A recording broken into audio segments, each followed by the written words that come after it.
Chegue, se acomode, eu sou Gessé Acioli, bora tomar um café? Hoje, a questão é a seguinte, quando a gente fala sobre o Nordeste, é indiscutível que a gente não faça uma relação com o rei do Baião, Luiz Lua Gonzaga. E ele tem sempre uma relação muito intrínseca com os artistas, seja pela sua música, pela sua arte, mas ao mesmo tempo por inspirar, por ser todo o Nordeste na própria pessoa de Luiz Gonzaga. Mas poucos foram aqueles que conheceram um pouco mais da intimidade e pensar naquele que pôde interpretar essa figura Luiz Gonzaga para além do chapéu e do gibão de couro.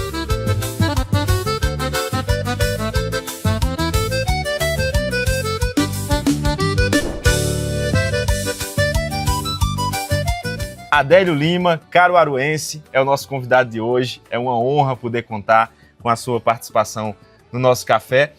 Mas a pergunta que lhe faço iniciando, como comecei aqui, como é viver essa figura que todo mundo almeja ter um pouquinho, né, dessa intimidade, mas ao mesmo tempo também ser o Gonzaga de verdade, aquele Gonzaga de casa, o pai de família, o Gonzaga esposo. Conta pra gente como foi viver essa figura tão ilustre. Gonzaga, a vida de Gonzaga, a história de Gonzaga em si, ela se confunde não só com minha vida, como com a vida de todos os nordestinos. Creio eu, né? A maioria, a batalha, a luta, aquela coisa incansável, aquela coisa de não desistir, né? E fazer ele no cinema, para mim, foi um ato de persistência. Um ato de persistência. O lado Adélio que eu vi nele foi um lado que ainda hoje, por incrível que pareça, eu estou olhando no teu olho, conversando contigo, estou começando a me emocionar, que eu me lembro, eu volto ao meu início.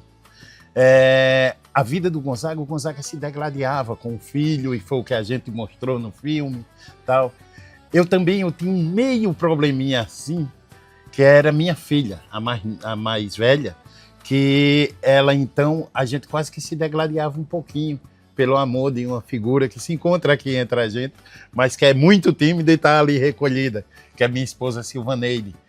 E quando eu fazia o Gonzaga, determinadas situações e determinadas circunstâncias dele, e coisas que foram colocadas para mim, para o exercício de viver ele nesse filme, um dia eu telefono para minha filha e a gente passou 3 horas conversando. E a gente, então, elucidou e conseguiu se juntar e se unir enquanto família. Então, o filme de Gonzaga, ele não só foi um filme onde eu interpretei, onde eu fiquei conhecido no Brasil e no mundo, mas ele, para mim, também foi um filme que teve também soluções para minha família, para o meu amor em si, como pai. É o agir de Gonzaga, né? Podemos dizer assim.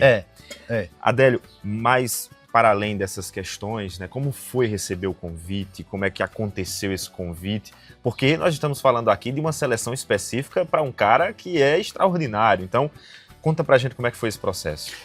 Eu, em 2009, eu comecei a fazer o Gonzaga no museu. Eu era agente, guia do Museu do Barro, e comecei a fazer um micro espetáculo onde eu mostrava o Gonzaga como se fosse ele próprio contando a história dele. Era um micro espetáculo, e uma menina que tinha vindo de uma escola de Igaraçu, se não me engano, ela filmou e colocou no YouTube. E isso circulou o mundo e chegou para eles. Eles estavam pesquisando, então eles tinham jogado na mídia em todo o Nordeste que estava precisando de atores para fazer o Gonzaga. Na época, se não me engano, foram 6.000 pessoas que se inscreveram.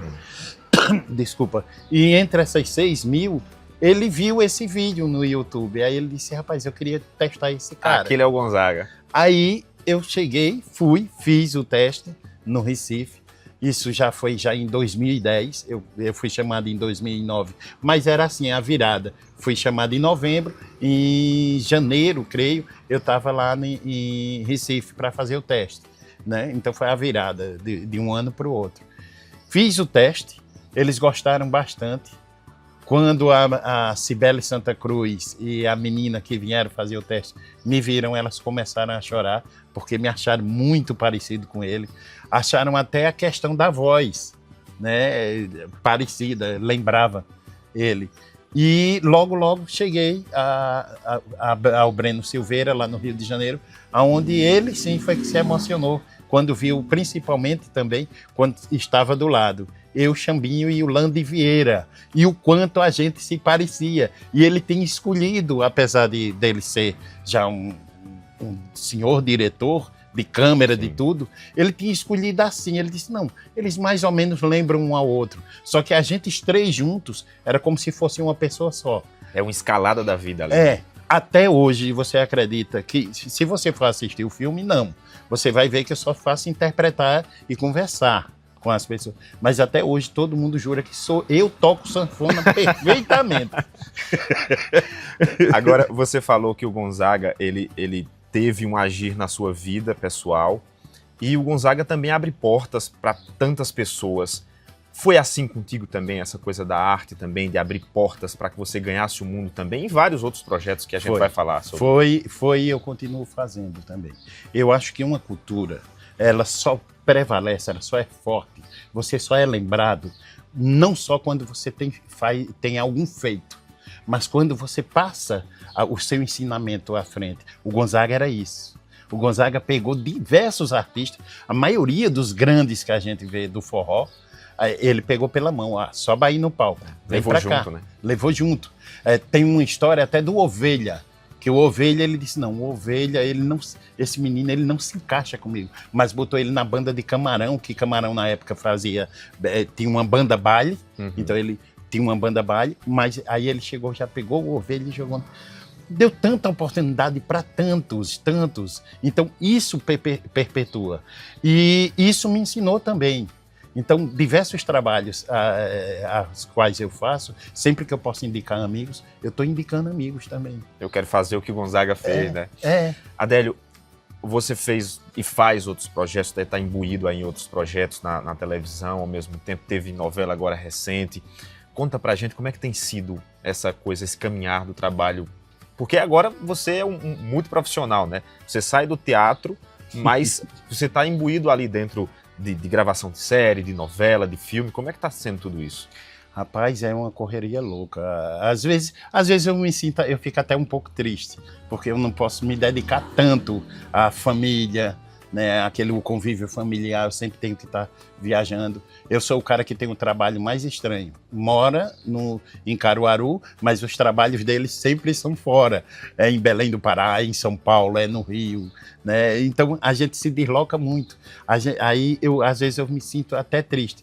Só que ao mesmo tempo, quando eu penso que eles podem dizer, ei, eu vou sentir orgulho desse camaradinha.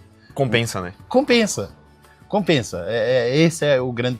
E o grande pagamento é você ser amado. Você fez um papel agora, né, de um personagem chamado Luizão. E aí, é um Luizão que saiu ali na parte inicial da novela, mas é um Luizão que não saiu das vidas dos personagens da novela. E tem muito de Adélio naquele Luizão? Tem. E tem... Eu acho que é quase que... 100%, né? Tirando alguns pequenos detalhes. Ele foi escrito para mim. Rosane estava nos Estados Unidos quando ela teve a ideia de criar esse personagem, o Luizão. E quando eu chego lá, ela pensava que eu fosse do Ceará. Eu digo, não, rapaz, eu sou de Caruaru e da capital do forró. Ela disse, cara, então encaixou. Que o teu personagem, ele toca forró, às vezes, lá na feira de São Cristóvão, para matar a saudade. Aí ela escreveu, então, o personagem totalmente para mim. Então encaixou como uma luva. Adélio, mas para além desse Adélio amoroso, que transmite isso nos personagens, tem também personagens que são duros, que são personagens de outra realidade, né? Desses personagens, né, quem são marcantes assim para você? Rapaz, não, o interessante é justamente isso, Gessé.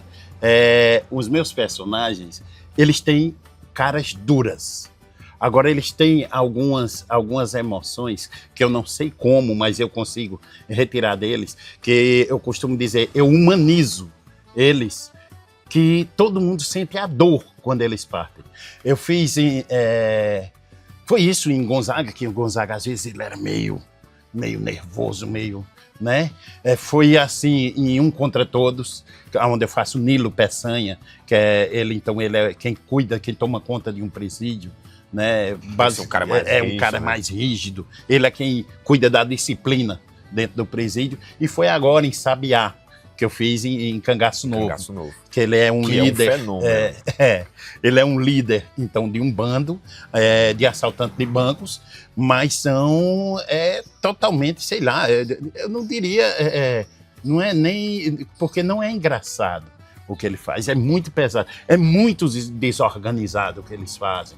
Então eles matam, eles pintam e bordam, né? Então, e ao mesmo tempo, esse cara eu consegui colocar um lado humano nele, onde quando ele morre, as pessoas sentem, diz, rapaz, era assim, mas é como se fosse o jeito do homem do Nordeste. Sim. Meu pai, por exemplo, ele tinha um semblante mais austero, mais rígido.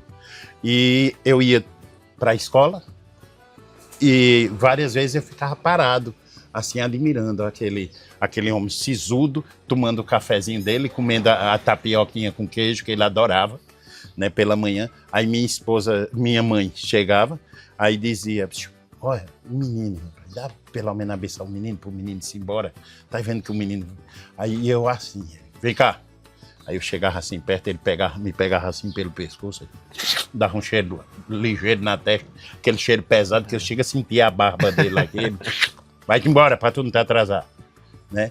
É um carinho meio rude, meio rústico, que a gente Você percebe que é uma pedra que tem alguma coisa ali dentro, né? É algo que tem sentimento, isso. Né? Então é isso. Então meus personagens, desse mesmo jeito que eu vivi, que eu vivo e que eu vejo a vida, eu tento transmitir. É como se fosse uma pedra bruta a ser lapidada. E através até desse desconforto que eles mostram um carinho.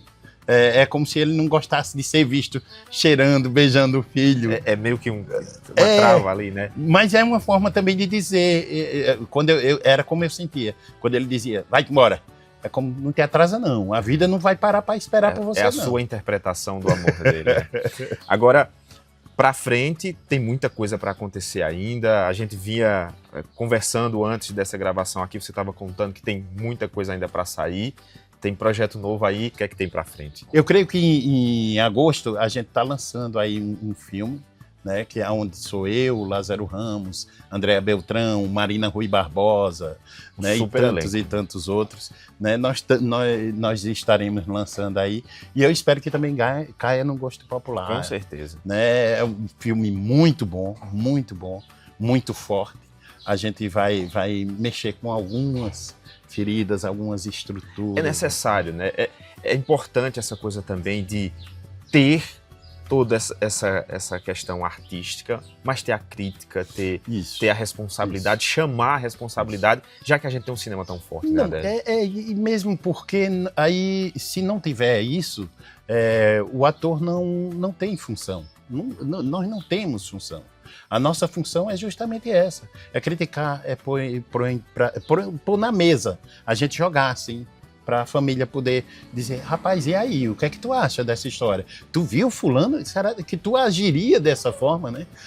Nós somos um país de novelas, né? Então, consomem muito ainda hoje, né? Algumas não consomem mais no sentido de ficar parado mais, não espera-se mais. Como as novelas também estão sendo jogadas nos streams, então a galera às vezes ou espera passar 2, 3 capítulos e assiste logo tudo de uma vez, porque a juventude ela é muito inclusive assim. Essa coisa de você antecipar. Isso. Eu estava conversando em um dos episódios anteriores com o Ítalo Martins, né, que com certeza vocês se encontram sempre, né? E eu estava dizendo para ele que toda semana, quando lançava aquela leva de capítulos de Guerreiros do Sol, eu já consumia em um dia só. Exatamente. Então, assim, é o imediatismo da coisa, né?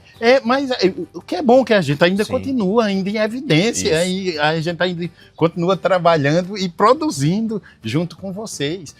O que eu acho incrível também é que eu, apesar de ser um cara já de 54 anos, eu já estou tendo público novo. Devido aos Mistura, né? personagens, Isso. eu tenho uma aceitação. Agora há pouco eu fiz a novela com L7. L7 chegou, falou comigo, eu fiquei olhando assim. Aí minha filha, eu liguei para minha filha, painha, sabe com quem o senhor estava? Aquilo é L7, eu curto ele demais, tal. Eu digo, mas minha filha, aí ela disse, e é da nova geração. Eu digo, graças a Deus, estou conseguindo atingir eles também, né? Isso para mim é muito bom, se renovar, se reinventar. Eu sempre digo que o artista, além de tudo, ele tem que ficar focado. E ele tem sua cultura, mas ele tem que inovar, ele tem que renovar. Essa seria a palavra para o atual momento do cinema, da teledramaturgia, se reinventar. Exatamente. Você tem que se reinventar a cada dia. Não dá mais para a gente fazer o cinema como se fazia antigamente. Tem que Eu me recordo que logo quando eu era jovem, eu ia assistir um cinema nacional. Muitos deles eu não conseguia entender, não conseguia assimilar, porque a linguagem era uma linguagem muito coloquial, muito da turma da época. Parecia que consumia. Tinha um público, né, específico para aquilo. Exatamente. Agora tem que se adaptar a todos os públicos. Exatamente. Agora você tem que fazer uma linguagem ampla para pegar do doutor ao camponês. Sim. Né? Então, isso é o que é fascinante. Eu costumo usar sempre uma palavra. A turma vai me achar antiga agora. Não vai fazer o quê, né? Eu acho massa. Olha só, a gente começou esse papo falando de uma figura extraordinária que é Luiz Gonzaga, que foi interpretado no cinema. Eu tive o prazer de conhecer a Adélio na tela do cinema antes de conhecer a Adélio pessoalmente, que inclusive depois participou de um projeto da faculdade que eu tive a honra de estar à frente, que foi a revista O Aboio. Ele compartilhou o conhecimento dele conosco, que ajudou muito nesse projeto. Mas eu queria encerrar utilizando uma música de Hervé Cordovil, Vida de Viajante, que Luiz Gonzaga massificou ela, que tem Gonzaguinha num dueto espetacular, nas muitas gravações que foram feitas. E eu queria usar a Vida de Viajante exatamente para a gente fazer esse encerramento olhando para trás, todo esse caminho, esse país inteiro que você já rodou, fazendo, mostrando e interpretando. Quando a Adélio olha para trás, o que é que a Adélio sente de toda essa trajetória que já foi construída? Gratidão.